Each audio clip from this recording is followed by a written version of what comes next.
دا به څنګه معلوموو چې زما د سر ویښتان تویږي او یا شاید راتلونکي کې زه د هیر لاز سره یا د ایلوپیشیا سره یا هم د ګنجی کېدلو سره به زه مخامخ شمه.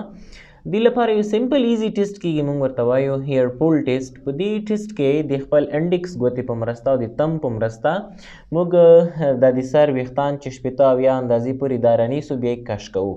کله چې کش کو، که چېرته تر 5 یا 6 پورې ویښتان توی شوي وي نو دا نارمل دي، که د دې نه زیات توی شوي وي دا غیر نارمال دي. دا په دې دلالت کوي چې ستا وجود کې د کورټیزول سویه لوړه شوې ده چې هغه د ویښتانو د تویېدو باعث ګرځېدلی ده، او یا هم ډای هایډرو ټسټوسټیرون سویه لوړه شوې ده چې هغه هم یو کی فیکټر ده د ویښتانو په تولیدلو کې اساسي رول لري، یا هم ستا تغذیه کمزوري ده وغیره وغیره. پوهیږئ څنګه سټرس یا روحي فشار یا پریشانه کېدل یا تشویشونه د هیر فال باعث ګرځي. کله چې تاسې سټرس په حالت کې وای نو د فشار په حالت کې وای، په دې حالت کې مو وجود کې د کورټیزول چې یو سټرس هارمون ده، کیمیایي ماده ده، د دې سویه لوړیږي او دا هارمون د پروټینو ډیګریډیشن ترسره کوي، پروټین تجزیه کوي. زموږ وجود کې نوکونه او ویښتان او پوستکی دا هم پروټیني جوړښت لري، نو چې کله پروټین تجزیه کېږي سره ویښتان کمزوري کېږي، نازک کېږي او بالاخره تویږي.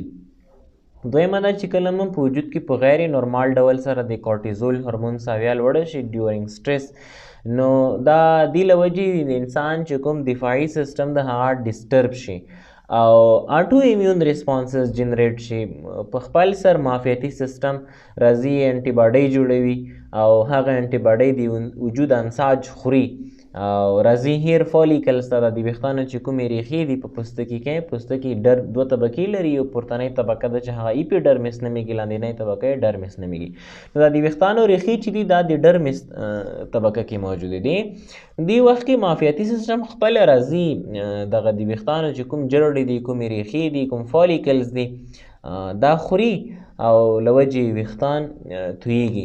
او موږ په عامه ژبه کې داسې وایو چې کله یو څوک ډېر تشویشونه کوي که نه، د دوی معافیتي سیسټم د دوی وجود د ننه طرف نه خوري او ورو ورو ټول بدن کمزوری کېږي او ډول ډول ناروغیو باندې اخته کېږي. نو سټرس نه یوازې د هیر فال باعث ګرځي، د ویښتانو د تویېدلو باعث ګرځي، بلکې نورې ډېرې ستونزې هم په وجود کې رامنځته کولی شي، وجود یې د ننه طرف نه خوړلی کېږي.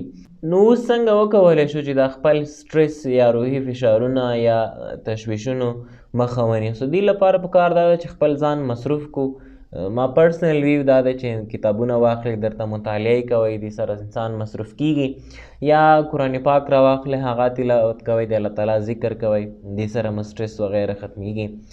او بل دا چې خپل د وجود خیال مو ساتئ، د خپلې تغذیې خیال مو ساتئ، ایکسرسایز شروع کړئ، تمرین شروع کړئ، کافي خوب کوئ، بیلتون مه خوښوئ، بیله مه کینئ، له چا سره کمیونیکیشنز کوئ، خبرې اترې کوئ، ملګرو سره په چکر باندې ځئ. دا د سټرس یا د تشویشونو حل لارې دي.